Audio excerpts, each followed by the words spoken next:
Hey everybody, welcome to the show. Today we have Coach Joel Myers on. Joel, welcome.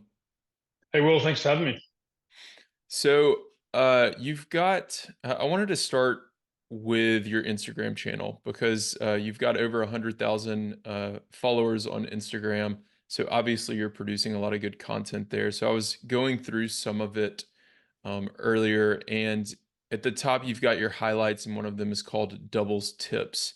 So first off, everybody listening, I highly recommend you go to his Instagram channel and check out these doubles tips and follow him. But also, I wanted to ask specifically about a few of these.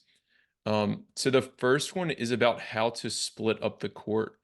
What are the big mistakes you see at the club level in terms of how to split up the court, and then how do we fix or correct that?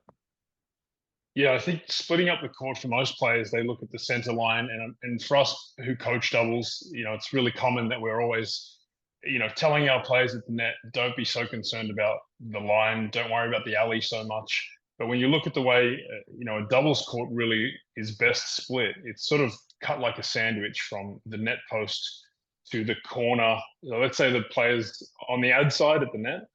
Hmm. The net player is going to cover from the right net post to sort of just like the depth line of the ad court. Yeah, and it's cut at a diagonal angle. So the back player covers the lobs. The front player has access to the balls that go through the middle, but really not concerned so much about the alley. I think players really overcover the alley, especially at a 3-5 to 4-5 level. So the way Hmm. they need to split it is a lot more corner to corner like a sandwich, and trying to think about the airspace you're trying to cover, especially as a front player.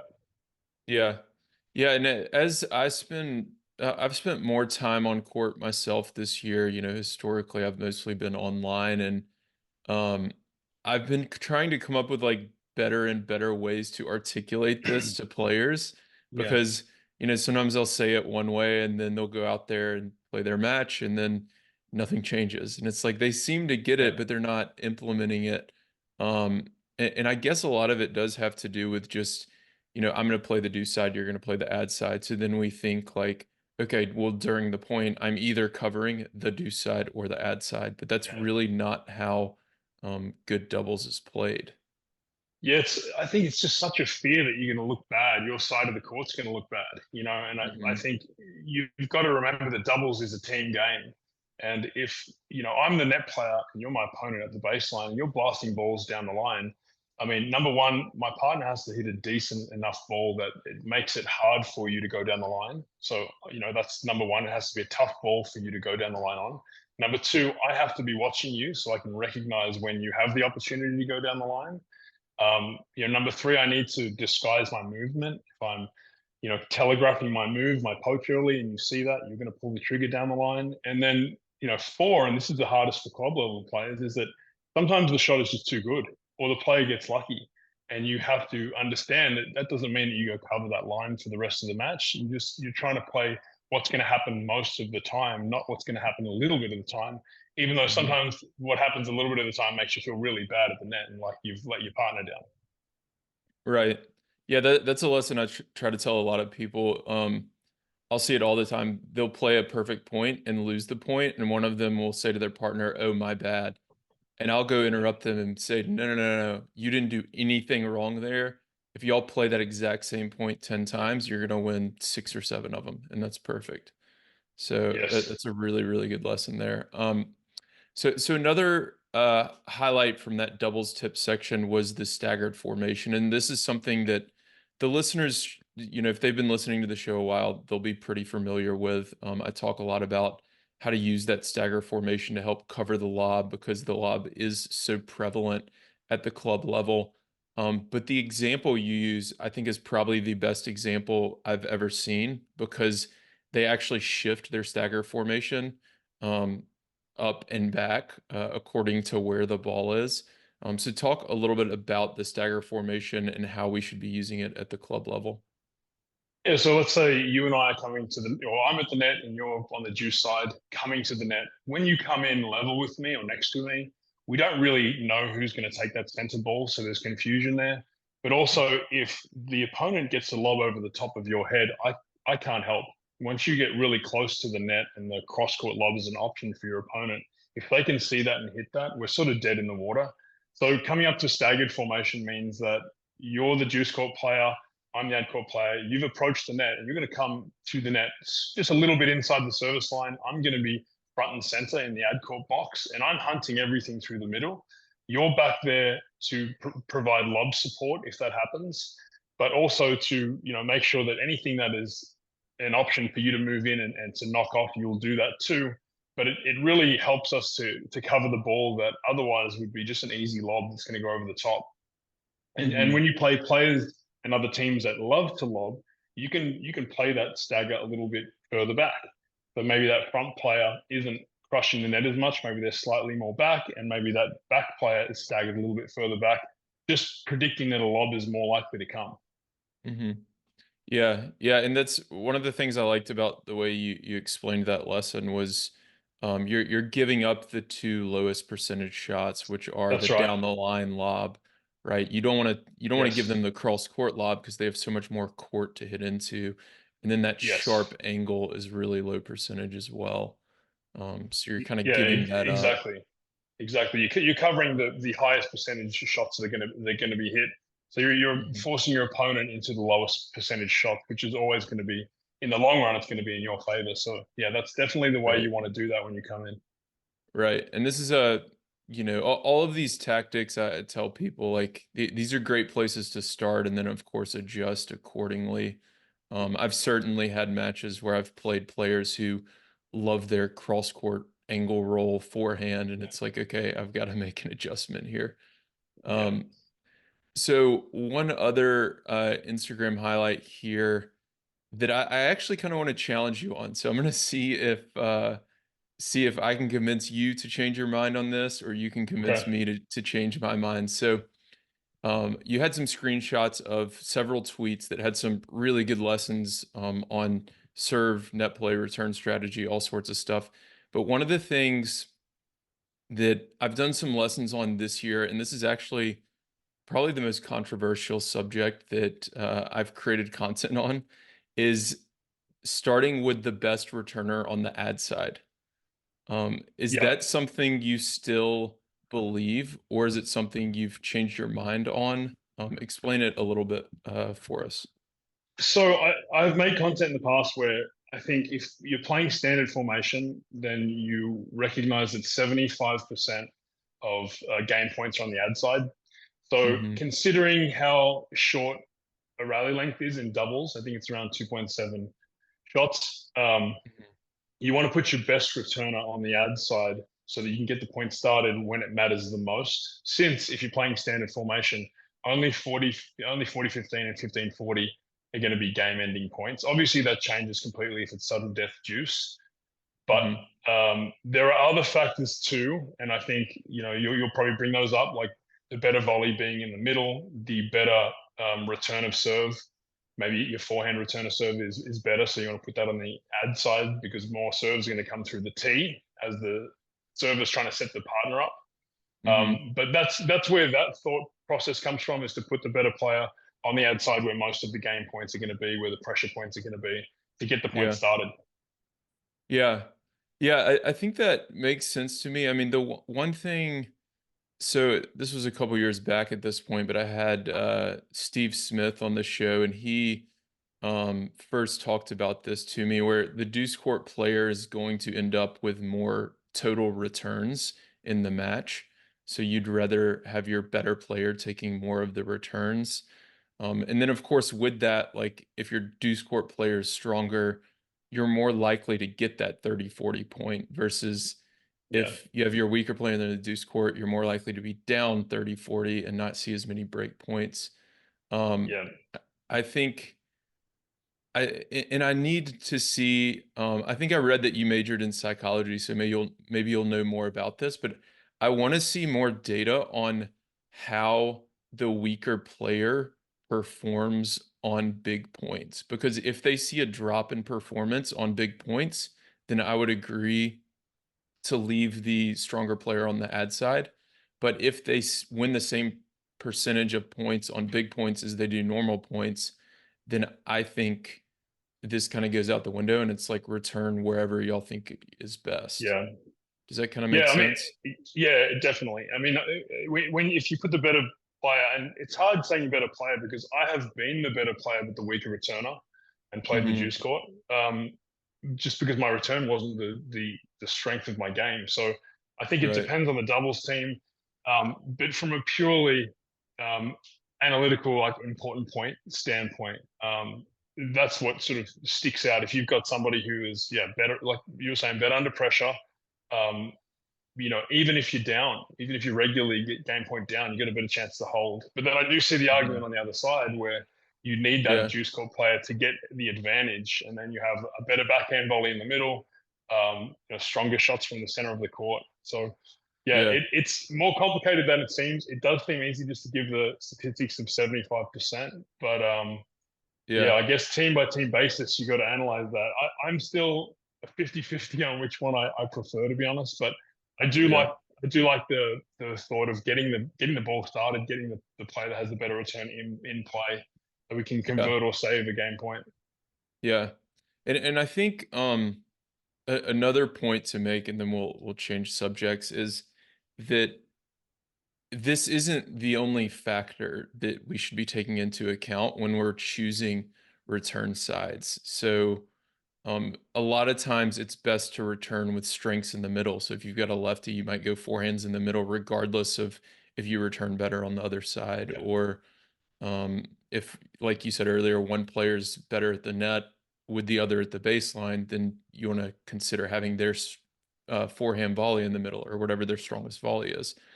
So there's other factors. This is the factor that I feel like people maybe put too much weight on because it's such a kind of controversial debate.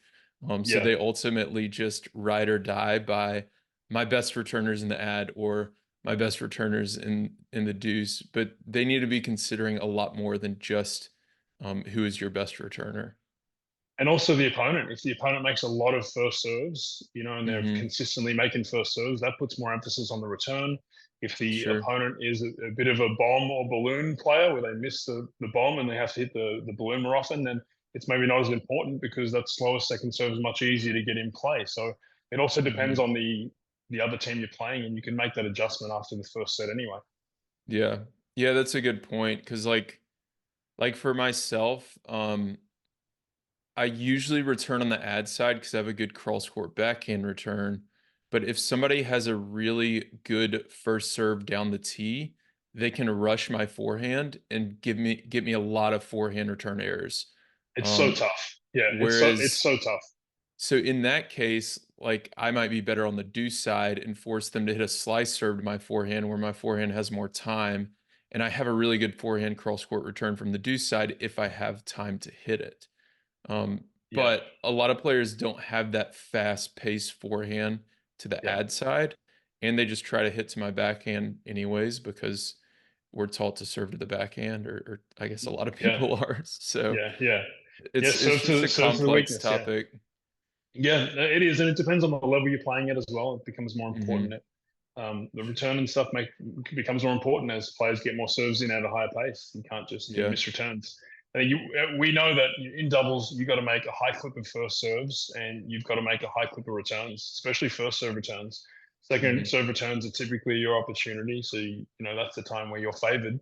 But Hmm.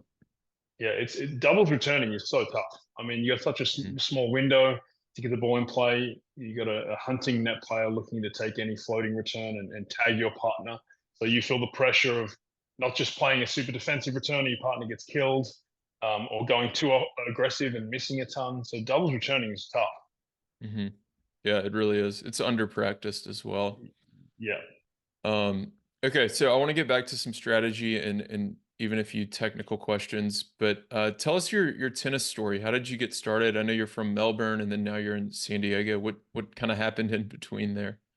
Yeah, so I was a decent junior. I moved to Melbourne to further my tennis when I was a young player, and then I spent most of my days training there at Melbourne Park. It was an amazing experience. I get to see a lot of Australian Opens, a lot of pros come and go. I get to be inspired by that quality of tennis. I always wanted to play pro myself, and then Around 18, I suffered a shoulder injury. I played an Aussie rules football match, and I tore my shoulder out. So I was out for a year, and in that year, I didn't play. So I sort of my next step was to try and get to college, and not many colleges really wanted to touch me after a shoulder injury. So I ended up finally settling and going in Point Loma here in San Diego, and I spent 4 years here. I studied psychology. I was decent in college as a player, and then I decided that I wanted to start my coaching career and did that for 10 years. And 3 years ago, I became the tennis director here for the municipal facilities here in Coronado. So we run all the tennis programs here on city courts. Where were you before Melbourne? Where were you born? I was born in Sydney, and then I moved to Melbourne around Okay. 11. Okay. So And did yeah, your well, family kind of play tennis and stuff, and that's how you got started in it, or? um, no, my grandfather did. Not that I actually knew that, but I Yeah. loved hitting the ball against the wall, watching Wimbledon, and I just really liked the individual aspect of tennis. That if I played well and I won, I owned the result, and if I lost, I owned that result as well. So I just really loved the athleticism. I grew up watching some of the big servers. I love the power game. But yeah, it was just really fun. It was just tennis is so much fun. Yeah, chasing the ball around, smacking it over the net. It was great. Yeah. So, I was reading your bio on your website, and one of the quotes here that stood out to me was, "When you work with me, you will know why you're making a change or why a certain strategy is important." Um, Talk about the importance of teaching that why to your students. Well, the why is for buy-in, and whether it's for the player or the parent. I'll give you an example. A lot of juniors have Western grips, and they learn to deal with high balls above the shoulder with a Western grip. It could be a forehand. And what they don't look at is in the future, they say, I want to get to a certain level of tennis. And you go, okay, well, at that level, this is what's going to happen. The ball's going to come faster and deeper. And here are the fundamental things that have to happen for you to hit that forehand well. And the more inefficiencies there are in your technique in that area, the harder it's going to be for you to get to that level and be effective. So you need to win them over with the why. You need to show them why it's important. And the more that they buy in, the quicker they make that change. It's really tough to get players to buy in if they don't understand the why. And I think you want students that are involved in that process, that ask smart questions. You involve the parents as much as you can to make sure that they can enforce those when you're not around, because obviously I'm not around all the time for the kids. But understanding the why is huge. I think players that really love tennis, they want to know why. They want to know why you need to learn how to serve and volley. They want to know why you have to practice first volleys around the service line. So these things are important, and with the more you get buy-in, the more results you get. Yeah. Yeah, I think that makes a lot of sense, and it'll I would imagine it would motivate the player while they're working on the thing, right? And you'll get faster Yeah, results when they really understand what's going on as well. Um, I have a theory that I kind of want to run by you. So, do yeah. you think when I was reading your bio, you mentioned strategy a few times. Do you think that too many coaches focus too much on technique and not enough on strategy? I think that they're both so intertwined. I think if Hmm. you have certain technical flaws, then you won't be able to use certain strategies.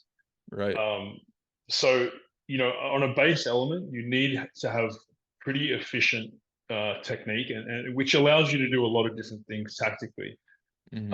And if you have something that is absolutely hemorrhaging points, or something that you simply can't come to the net because your backswing is so big that you have to stop before you hit your approach shot, and then you don't get to come to the net, so you have to hit a volley further behind the service line. If things like that Hmm. aren't fixed, then you're not going to have the ability to problem solve and use different tools in a match to beat somebody or to beat another Hmm. doubles team. So I think they're really intertwined, and I think the coaches maybe look a lot that's at a style rather than fundamentals. I think Hmm. the fundamentals are the things that make technique efficient. So there are certain things players are going to gravitate to doing that you don't need to overcoach, but fundamental elements of swings and swing paths and stuff, they need to be hit in order for players to be able to execute these certain swings and certain shots. And then to be able to use the strategy against other players. Hmm. What about for like a typical club player? So let's say it's like a 40 or 50-year-old adult who's playing 4 hours a week, right? And it's Yep. maybe a 3-0 or 3-5 person who's, they're playing for their local league, but they're not really trying to develop their game and get to like a Yeah. 4.550 level. Um, I feel like at a certain point, it's like, okay, we're not fixing your pancake grip on your serve, or like it's just not gonna Yeah. happen. So how do you manage that? Well, I think personally, you got to ask the client what their goal is. The first question that Mhm, is from me is like, what do you want to do with tennis? Like, are you a competitive player? Are you a doubles player? Do you just want to come out and bang balls and get a great workout? Are you here to be social? It depends on what their goal is. mhm, But if you've got a player that's like, I can't make a forehand return in the court, and you go and look at their technique and their Western grip, taking the racket, above their head, I think you've got to address that technically. The other thing that I think that I notice a lot with COD players between 3-0 and 4-0 is just they don't manage their contact points very well. And so mm, you might have decent technique, or maybe you got something a little bit funky, but you'll miss the contact point trying to get that swing in. And I think one of the biggest indicators of this in doubles is where the cross court lob comes in, and you see that baseline player back off the baseline so they can fit their swing in instead of shortening the swing and just holding better court position and having good contact point. You see that all the time. mm, And I think that's one of the key skills for doubles players is to be able to shorten the swing up, manage the contact point, and it gives them all sorts of options strategically as well, like taking the ball out of the air or on the rise. But it is hard to change technique, especially if it's been ingrained. But I mhm, think it just comes down to what the player wants to do. I think with adults, because they have such limited time to practice, and maybe they play in a clinic, a doubles clinic, and then they have their matches. I think it's a really tough way to work on strategy. If you can get even some friendly match play in there against some other players, and you can work on tactics and strategy and things that you're not super comfortable with, that'll go a long way to developing some confidence that you can use in matches. That's something mhm. that I think adults probably don't use enough of. Yeah. Oh, well, so when you say contact point, do you mean like the height of the ball when we're making contact, or do you mean like letting it come to you to get into your hitting zone, or some combination of both? Yeah, so sort of a combination of both. So the optimum contact point for your forehand and where that needs to be, so that Mhm, if you hit a high ball to me, I either I move back and hit it, I hit it on the rise, but I'm going to hit it at that common contact point that I'm familiar with, mm, rather than me getting my crazy wind up and trying to make all that happen and then sacrifice that contact point for a less quality shot. So I think a lot of players sort of make that mistake. They almost need to reverse engineer their swings and go, okay, here's where contact needs to be. And then however much time I have to get to that point, that's how big the swing can be. mm. Yeah, I like that a lot.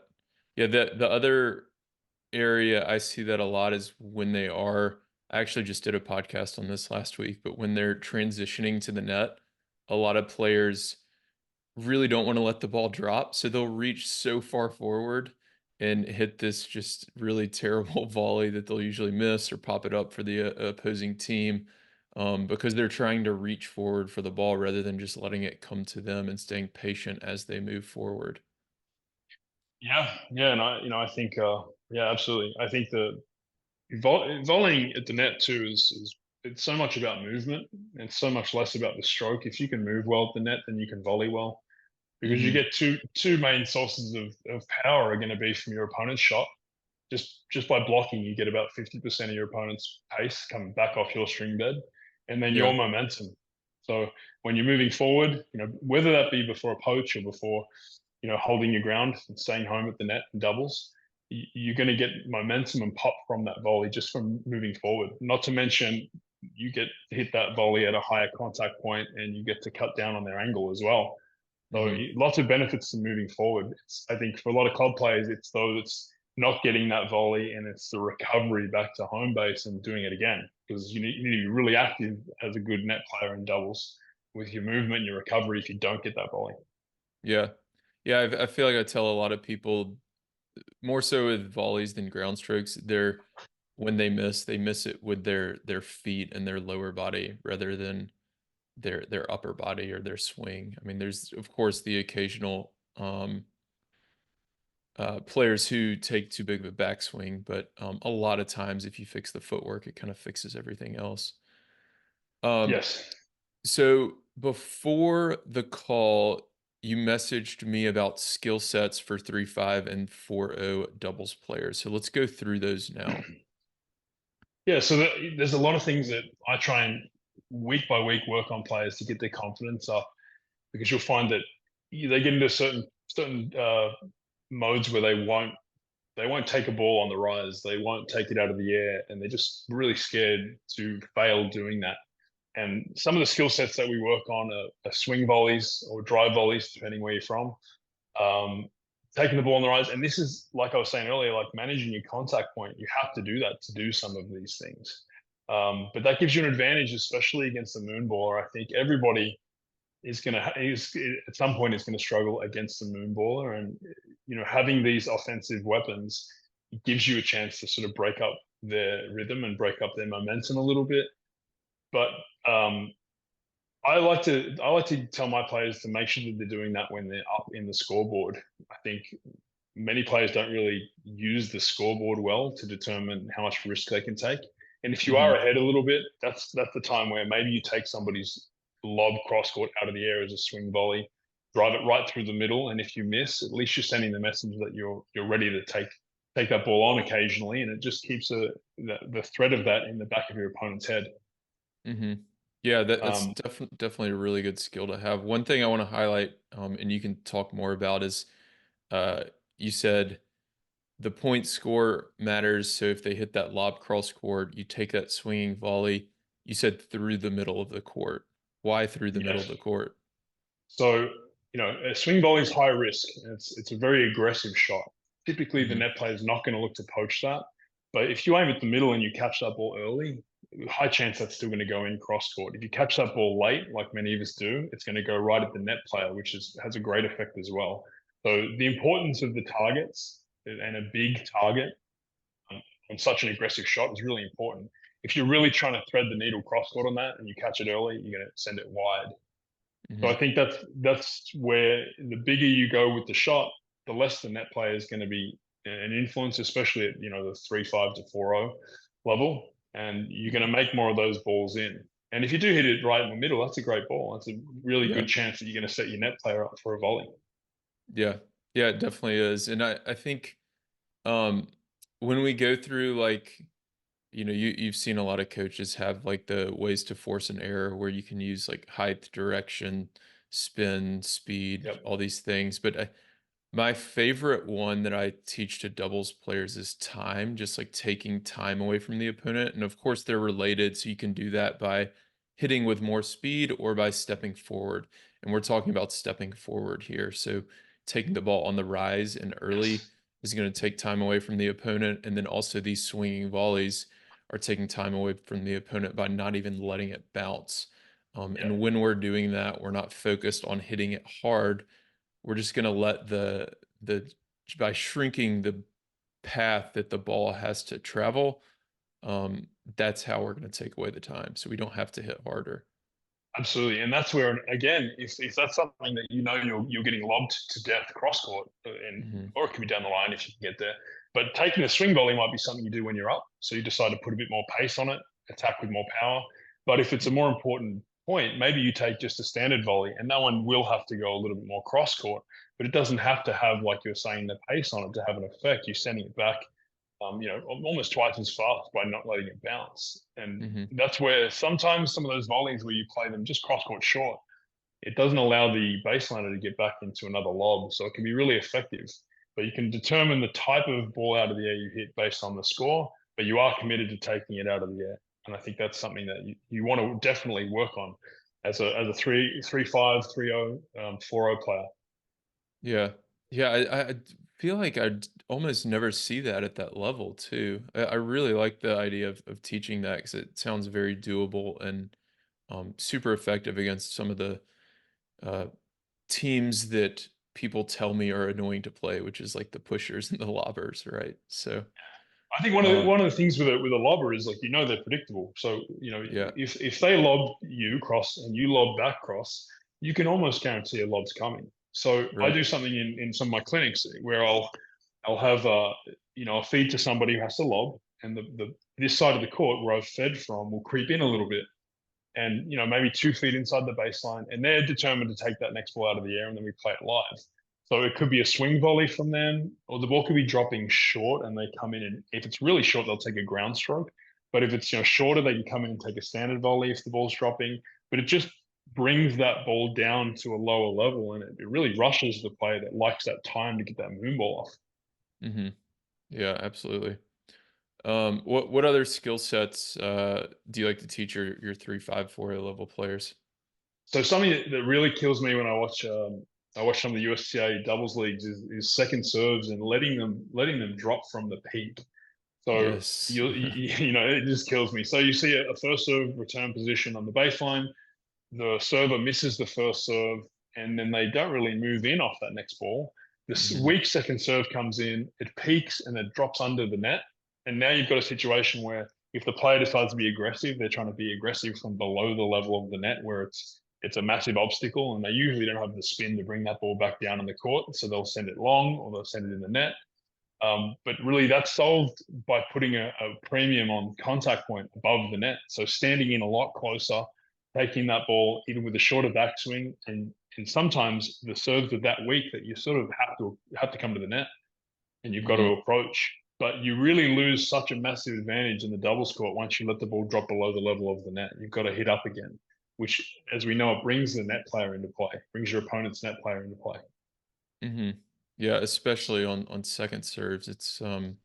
Yeah, you've got to take advantage of those points. You have to, and then I think that your 3-0 to 4-0 level, if you also have the ability to develop a good slice, and that could be a chip and charge, that could also be a short slice and approach, Hmm. because some of these serves we're talking they're really quite short in the box, they're short in the court, you're Yeah. almost dragged in on the approach.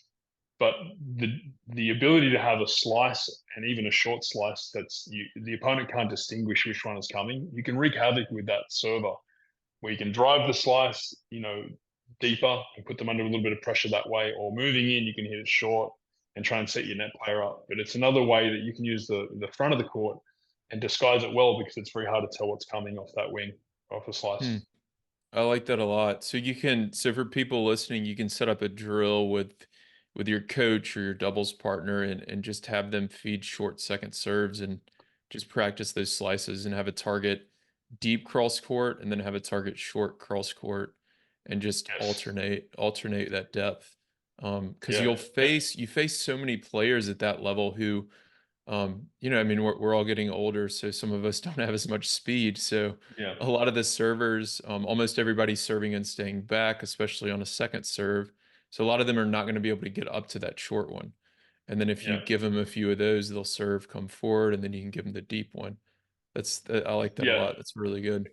It's good variety. I do think that if you move forward aggressively, and you have to make it look like you might go down the line, because when you hit a slice, they sometimes have a tendency to float. And if the net player can read you, they can have some success there. So you've got to occasionally, sometimes take it down the line, but you Mm, pre-plan that. But you always have to take that moving up to that ball, make it look like you're dangerous going down the line. It just keeps that net player off the center of the net when you're moving forward against the second serve.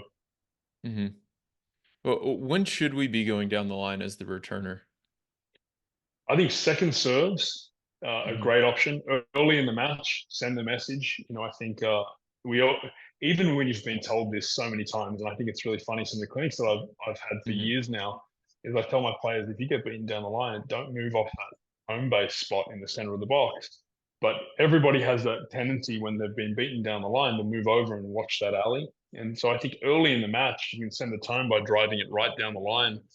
And I like to tell the players that I work with, you got to hit it above the net. So, like we just talked about, but aiming at the singles line. The singles line is a great guide because the alley's only 4.5 feet wide. So if you're a little bit off there, you have some margin. If you hit it well there and the net player misses that volley, you also have the added bonus of sort of chipping away a little bit at their confidence, the net, which is great in the long term. Um, But I think early in the match, I think up in the score, times like that where the point is not really important because it is a higher risk shot. And if the net player, if it's a lower ball and the net player has a decent volley, then they'll knock off that volley through the middle of the court. So it can put you out of position real quick if you don't execute well. Hmm. Yeah, yeah, really good advice. I like all those times to go down the line for sure.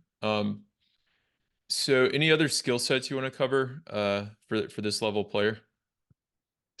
I think cross-court lob is such a handy shot to have if you've got that Hmm. on lock. I mean, I think it takes the net player out, and then like we were talking about, not many players like to take the ball on the riser out of the air. And if you are playing against somebody that doesn't have that ability, then you can basically push them back at will with a good cross-court lob, and that then can turn offensive for you. If I'm the baseline player and Will you're at the net, and I lob cross court to the opponent and they back up all the time, you're activated for any short cross. So Hmm. having it, but the difference in that lob is it's not a defensive lob that is very much an up and down lob to give us time to get back in the point. It's a lower arcing lob, more, I guess, like a moonball that would push the baseliner back. And that's really what gets you involved if you want to look for a poaching chance, because it's going to be really hard to drive that ball down the line the further back they go behind the baseline. Or then I can come in and take it out of the air if that's my intent. And then you can run that as like a two ball pattern. We do get into a Hmm. rally, I can lob cross, look to come in and do what we said earlier with the drive volley or the swing volley and take it out of the air and set myself up for some offense if I can't set you up. But that's an advantage of that cross-court lob. Takes the net player out, and if you've got an opponent that doesn't like coming forward, then you can set yourself up. Hmm. Okay. So if we're using that, obviously against an aggressive net player, that's going to be pretty effective. Um, it's a good way to come forward, right? So you lob, you come forward. Either you have a volley or a swinging volley, or you can probably get all the way to the net in a lot of cases. Um, does it change for the deuce versus ad court? Since in the deuce court, our opponent at the net has a forehand volley in the middle. In the ad court, their forehand volleys down the line, so we're going cross court to a backhand. How does that change? Yeah, I mean, it definitely can. The ad court has more. I mean, the ad court you'll have more success because that high backhand volley is not effective, and then if you can get to the opponent's backhand, you're setting up usually a weak ball. Hmm. But on the deuce side to a righty, I think a lot of people don't necessarily think about lobbing a little bit more center when they go across as well, which limits the Hmm. angle. So that's something where you Okay. can, if you can lob down the center, if you have that control, obviously it's a Yeah. little bit shorter of a court, so a tougher ball. But lobbing down the center of the court can give no return angle, as long as the net player is not camped back on the service line with an overhead ready to kill your partner. But Yeah. that's an option. That is an option. It's just a lot stronger of a shot over there with the forehand above the shoulder. Sure. Yeah. And then I think if you're taking it from through the center from the deuce court, you're trying to get to the baseline player's backhand, which is an advantage. But I think one of the keys to executing that is not only the depth of the lob, you have to be good at getting that depth right, but also just studying, and this is where communication with your partner comes into play, studying how close that net player is to the net. Because Yep. if your partner can tell you between points, hey, like during the rally, they are super close to the net. Like go for the lob through the middle of the court and come in behind it, and they're not going to have any angles. They're not going to be able to do anything. But if they are a little further back, obviously the lob's got to be even better, so it's a little bit riskier. So, Yep. um, so I wanted to ask about three more questions, and then we'll do some rapid fire. Did you have any more skill sets you wanted to go over? I think there were some of the main ones that I had on the top of my head that we work a lot on. Okay. So we've talked a little bit about this. Actually, I'm going to skip that one. Let's go. How do we win with a weak doubles partner? It's a very common question I get. I don't know if people who play doubles just have huge egos and they blame it all on their partners every time, or if it's really a thing. But how do we win with a weak doubles partner? You can only take care of all the things that are in your control, and I think you've got to find a way to really boost your partner's confidence up. And I think Mm, sometimes you play with a weaker partner and they miss, and you give negative body language because you want everybody else to know that you're the best player on the court, and you're not the one that is making you guys lose or miss. So I think like being a good doubles partner means that you pick your partner up, because even when you have two level partners, you're going to need to boost each other's confidence, boost each other, um, in terms of like tennis, what the goal is on the court, the tennis knowledge, what we're trying to do. But you have to take care of your serves. You have to take care of all your return points. You don't have to do it all, um, but I think you do have to find and put your partner in a position where they can be successful. So what are their strengths? Maybe my partner's really weak at the net. Um, Maybe we play a lot of two back on return. Maybe even we play two back on my second serve where they're going to be attacked more. You mhm. make adjustments just to try and put them in the best position to use the skill sets they have and to hide their weak ones. Um, the other thing, I think that when you play with someone who's a little bit weaker, and obviously they're going to be the target, is you have to have so much more movement. You have to be so much more dangerous with your movement. Mhm. If I'm playing with a weak player and I'm at the net, that other team knows I'm going to be trying to poach. I'm going to be trying to get as many balls as possible, and they're then really acutely aware of my movement, and they're ready to pull the trigger down the line when I abandon my side of the court. So I think that's where baking comes in a ton. Um, that's where educating your partner on really try and keep the ball more in the middle of the court so that I have a chance to get it. Things like that come into play. It is, depending on the level difference, it is very hard to do. But I think you do have to put your partner in the best place to use their strengths, and then different strategies to sort of set yourself up to be as involved as you can. Yeah. Yeah, totally agree. I think it starts with what you led with there, which is, build them up and have good body language. I mean, Yeah, don't be negative if they miss a shot. yeah, I see that too often, and especially at our level, it's like, this is adult league tennis. This is not, we're not playing for money, most of us. So, yes. um, yeah, build them up for sure. Okay, so if I gave you, let's say, 1 month with a 3-5 player who's very timid at the net, and we have to develop their confidence at the net, what would you have them do for that month? And let's say they're doing 6 hours a week of practice. Okay, that's plenty. Okay, first thing we look at technique. We look at the way they move at the net. We get them confident at defending themselves. I think all players need to understand how they defend themselves when the ball comes at them. You're going to get hit at a lot in doubles, whether it's the poaching player or the baseline is coming after you. So you must learn how to defend your body with a backhand volley. Forehand volley doesn't defend the body. So a lot of players out there who are listening, if you're forehand volley dominant, you're not going to be able to protect yourself with that forehand volley. It's actually dangerous. So that's number one, is getting comfortable at the net. Then number two is just looking at technique, making sure they're comfortable in a neutral grip or very close to neutral grip as possible.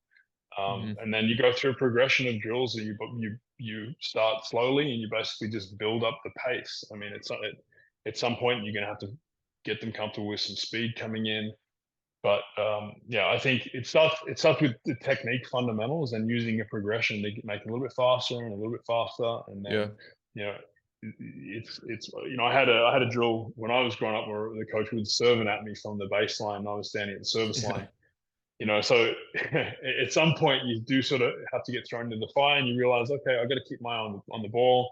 I got to keep a wide base so that I can get out of the way if I have to, and I have to track that ball. I can't, close my eyes, turn my head. That's where I lose sight of it, and that's where I'm in danger. But Yeah.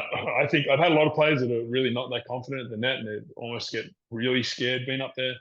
And I think doing that work to protect the body really helps with the confidence so much, and then they're not so worried in those tight encounters.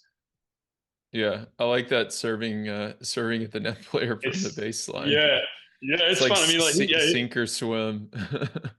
absolutely. If you're a really good, I got a couple of D1 doubles players with a training block with me coming up the next couple of weeks, and we're gonna do that drill quite a bit. Where I'm gonna serve. They'll be at the service line. Mhm. both of them at the same time, and I'm just going to be ripping serves at the service line, and they're going to be digging out first volleys, and the pace is Yeah. not going to worry them. They're going to get down low, use my pace. So it's a really handy drill, and if you know you can take a serve coming from a fair height and pace, you find on a ground stroke. Hmm. Yeah, I think the progression makes a lot of sense, and I think I want the listeners to think about that. If they're trying to develop their own confidence, it's like you've got to be hitting a lot of these volleys to develop these defensive skills that you're talking about. So you need to get a basket of balls or a ball machine or something, and just go out there and have somebody feed at you, or have the ball machine go at you, and then each week or every couple of weeks, just up the pace and up the pace and Yeah, up the pace. And of course, you need to have the technique down, like you talked about as well. yeah, it's so minimal though. I mean, I think people have to realize how much you get off just keeping the racket out in front and meeting it in the middle. If you can find the Hmm. center of your racket, you get so much off that ball Hmm. coming in. Yeah, absolutely. All right, so let's do a few rapid fire questions and then I'm Okay. gonna let you go. What is your favorite tennis racket, or let's say your racket of choice right now? Right now it would probably be the head gravity. I like the head gravity. The bigger head size on returns, something I Yeah. didn't factor in when I was playing. I played with a heavy small racket because I was all about holding serve. Uh-huh. Sacrificed a lot of return games, but I think the bigger head with the head gravity, higher sweet spot has been nice. Awesome. Do you play with the pro version? I do, and I'll be honest. I pick Yeah. up anything that's in my bag. Sometimes I play with a wooden racket for fun, but Yeah. What's your favorite tennis book? favorite tennis book. I would say Winning Ugly is the one that got me interested in strategy. Hmm. And from a technical standpoint, it'd be Tennis 2000. This one here, right behind me. The Okay. Yeah, that book's amazing. If you can find it on eBay, it's actually pretty hard to find. Huh. Yeah, I haven't read that one. The Uh, Tennis 2000 by Vic Braden. okay. Yeah, I've studied a good bit of his stuff, but have not read that. What is your favorite tournament? Aussie Open. I've been there so much, and I got to play in those courts. Yeah. Are you going this year coming up? I'm not, but I would like to get back there in the next couple of years. Yeah. Yeah, I think I'm gonna shoot for 2025 as well. I went Okay. 2020 before, just before COVID, and absolutely loved it. Yeah, It's Melbourne. It's such a great time of year there in Melbourne. It's so inspiring yeah, for tennis. yeah, really nice. So last question, how do we make doubles more popular? How to make it more popular? We start to promote the times that doubles is played on the TV. That would be a good Hmm. start. For doubles players, it's pretty hard to pick when doubles is going to be played. It's sort of like a random occurrence when you see it on the television. So Hmm. I think there's got to be something where we can promote doubles, especially at the higher levels, a little bit better, have easier access for everybody to see it. Yeah. Yeah, better marketing, better TV Yes, coverage for sure. 100%. Awesome. Any final pieces of advice, requests of the audience, anything before we let you go? No, thanks for having me. You can find some of the stuff that I've done on Instagram. That's the place that I post most of my stuff. So it's Joel_Myers_tennis. Shoot me a message and let me know what you thought of the podcast. But Will, thanks so much for having me on. This is an Yeah. amazing resource for doubles players. So I always recommend people listen to this podcast. I've learned a lot from you and as a medium for the knowledge that you've got on the internet. So thank you very much for doing this stuff. Awesome. Yeah, I really appreciate that a lot. Thank you so much. And thanks everyone for listening. I'll link to everything in the show notes, including Joel's Instagram page and highlights, as well as his Twitter account and website. So check all that out. And thanks again, Joel, for hopping on with us. Thanks, so appreciate it. If you want to become a smarter doubles player and start winning more matches, then join the Tennis Tribe Doubles Strategy newsletter. Every single Thursday, I'll send you a new doubles tip or tactic that you can use in your very next match. And when you join, you're going to get a free guide on how to play with more confidence and start dominating at the net in doubles. My name's Will. I'm the founder of the Tennis Tribe, and over the last 5 years, I've worked with players at every level of the game, from USTA 3.0 players all the way to Division I college programs, as well as some of the top 10 doubles players in the world. And on Thursdays, with this strategy newsletter, I share that knowledge and advice that I've gained over the years with you. So to sign up, you can go to thetennistribe.com.